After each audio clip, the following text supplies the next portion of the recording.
सोचिए कि भगवान श्रीमन नारायण ने गौरी गोपाल को ही क्यों चुना, क्योंकि आप सब आते हो गौरी गोपाल।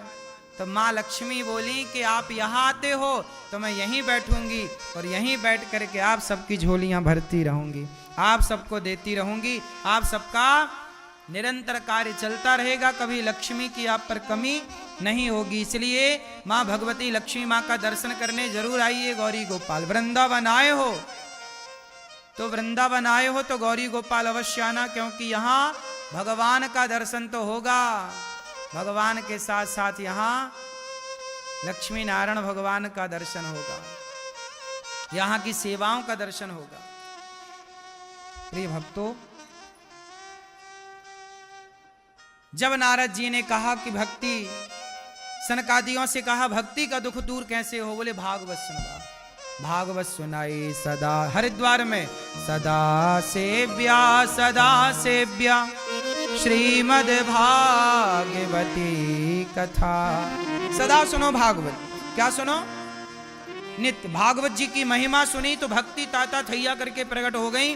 बोले भागवत सुन के मेरा सारा दुख दूर हो गया, सारा कष्ट दूर हो गया। भागवत सुन के भक्ति का दुख दूर हुआ तो हमारा और आपका भी कष्ट भागवत से ही दुख दूर होगा, हमारा कष्ट भी खत्म होगा भागवत जी से। अच्छा, यहाँ एक सवाल खड़ा हुआ, नारद जी ने किया सनकादियों से। सनकादि चार जिन्होंने भागवत जी सुनाई, सनक, सनंदन, सनातन, सनत कुमार, इन चारों से नारद जी ने सवाल किया, महाराज कोई पापी व्यक्ति भागवत सुने तो आश्चर्य नहीं तर जाएगा, कोई पुण्यात्मा भागवत सुने तो आश्चर्य नहीं तर जाएगा, पर जिसने पाप ही पाप किए हो अनगिनत खूब सारे, क्या उस पापी का उद्धार होगा भागवत जी से? बोले हाँ, ये मानवः पाप कृतस्तु सर्वदा सदा दुराचार ढता विमार्ग गाहा क्रोधाग्नि दग्धा कुटिलाश्च कामिनः सप्ताह यज्ञेन कलौ पुनन्ति ते। मैया कितना भी बड़ा पापी क्यों ना हो, जो भागवत सुनता है उसका उद्धार हो जाता, कितना भी बड़ा पापी हो, वीआईपी पापी हो। किसी का हुआ, हाँ, एक पापी था धुंधकारी, उसका नाम था, पंडित जी थे एक आत्मदेव, उनके नाम था, पत्नी का नाम धुंधली। आत्मदेव जी को कोई संतान नहीं थी, उन्होंने जंगल में जाके रोना शुरू कर दिया। एक संत जी ने देखा, कथम रोदसी विप्रत्वम, क्यों रो रहे हो? महाराज मेरा बेटा नहीं है इसलिए रो रहा हूं। संत ने समझाया कि बेटे के लिए ना रोइए, भगवान के लिए रोइए।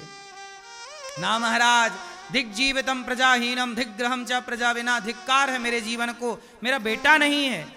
नारद जी बोले बेटे के लिए ना रो, संत जी आप पुत्र दीजिए। संत बोले मैं कहां से पुत्र दूं? ना ना महाराज, आप संत हैं, कुछ भी कर सकते हैं। तब नारद जी, तब संतों ने एक फल दे दिया आत्मदेव जी को, पत्नी को देना, पुत्र होगा। पर सुनो, पुत्र ना चाहो तो ही भला है तुम्हारा, तुम बड़ा कष्ट पाओगे।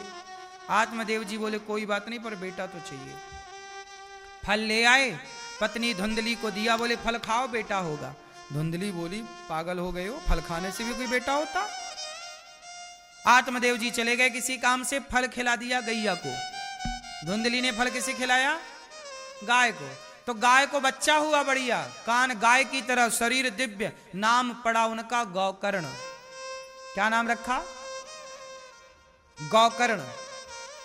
धुंधली बोली एक दिन अपनी बहन को, बहन तेरा बेटा होने वाला है। हाँ, एक काम कर बहन, पैसा ले ले तू, तो ये बेटा मुझे दे दे, नहीं पति कहेंगे फल दिया था बेटा क्यों नहीं हुआ। तो पैसे से धुंधली ने बेटा खरीद लिया और सबको ये डिंडोरा पीटा, मेरा बेटा हो गया। नाम रखा धुंधकारी। क्या नाम रखा? अब धुंधकारी और गौकर्ण जी एक ही साथ पढ़ते, एक साथ रहते, खेलते, पर धुंधली का आशीर्वाद धुंधकारी पर ज्यादा था। वो पैसा मांगे तो मां दे दे, वो बिगड़ता चला गया, कोई अंकुश नहीं था, कोई रोकने वाला टोकने वाला नहीं था, बिगड़ता गया। एक दिन इतना बिगड़ा, धुंधकारी ने डंडा उठाया और बाप को जमाया, दो ए बुढ़े पैसे दे, जुआ खेलना। आत्मदेव जी बोले बेटा तूने तो सारा पैसा बर्बाद कर दिया और मुझे मारता है। मैं जिस बेटे के लिए तड़पता रहा, रोता रहा, आज वही बेटा मुझे प्रताड़ित कर रहा है। तब आत्मदेव जी रो पड़े, विधाता बेटा नहीं था तो ही अच्छा था, आज है तो ये मार रहा है, तब बड़ा कष्ट हो रहा। भगवान के विधान में खुश रहना सीखो। यदि ईश्वर कोई चीज नहीं देते उसमें भी ईश्वर की भलाई होती है। अब भगवान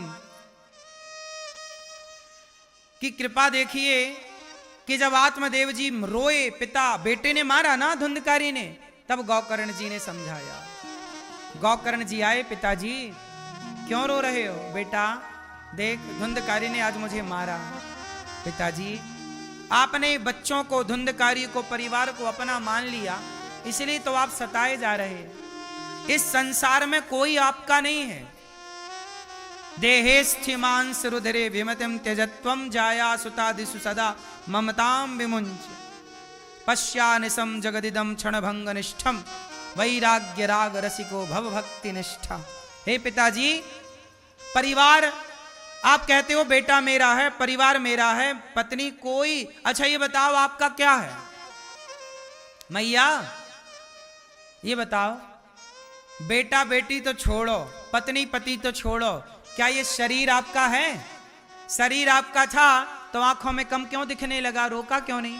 शरीर आपका था तो घुटनों में दर्द हो गया, रोका क्यों नहीं? शरीर आपका था तो बिगड़ गया, बुढ़ापे में शरीर साथ देना छोड़ दिया, आपका था तो रोक लेते ना। इसका मतलब यह हुआ कि शरीर हमारा। अच्छा ये बताओ, शरीर पर आपका वश चलता है? क्या आप चाहते हो कि आप बुढ़े हो जाओ? नहीं चाहते ना, फिर भी हो गए। इसका मतलब शरीर पर आपकी जबरदस्ती नहीं चल रही है, शरीर पर आपका जोर नहीं चलता। क्यों जी चलता है? यदि आपका जोर चलता तो आप सदा जवान रहते, बुढ़े कैसे हो गए? इसका मतलब शरीर भी आपका नहीं है, आपका था तो बुढ़ा होने से बचा लिया होता अपने आप को, सदा जवान रहते। इसका मतलब शरीर भी आपका नहीं। जब शरीर आपका ना हो सका तो शरीर के संबंधी भला आपके कैसे हो सकते हैं? यही तो माया है नहीं कुछ अपना, पर अपना अपना मान के सारी जिंदगी गुजार रहे हैं। यही तो ईश्वर की माया है, यही है माया। सबको अपना मान रहे हो जबकि आपका कुछ नहीं है। आप लोग जरा उस जगह, चाहे परिवार में चाहे शरीर में, उस जगह हाथ रख के बताओ जो आपका हो। आप शरीर के किस अंग को कह सकते हो कि ये मेरा? कहो जरा। शरीर के उस अंग पे हाथ रखो जो आपका हो, कहो जरा। मैया आप सबको कहूं, आप शरीर में उस जगह हाथ रखो जो शरीर का अंग आपका हो। रखो जरा हाथ। किसे आप कहोगे कि मेरा? बोलो मैया। है आपका शरीर का कोई भी हिस्सा? परिवार में हाथ रखो, कौन आपका है? ये परिवार केवल शमशान तक साथ देगा। परिवार कहां तक साथ देगा? हाँ, शमशान तक। शरीर चिता तक साथ देगा, परिवार शमशान तक, पत्नी दरवाजे तक साथ देगी, देहरी तक। पैसा तिजोरी तक, संसार तक साथ देगा। गैया बैल भैंस बकरा बकरी ये सब गोष्ठ तक साथ देंगे, पर आखिरी साथी कौन है? धनानि भूमौ पशवश्च गोष्ठे नारी गृहद्वारी जनः श्मशाने देहश्चितायाम परलोक मार्गे धर्मानुगो गच्छति जीव। ये कहा जब हम जाएंगे तो हमारा शरीर भी साथ ना देगा, चिता पर रह जाएगा जलता हुआ। हमारा पाप हमारा पुण्य हमारे संग चलता है, धर्म हमारा साथ देगा।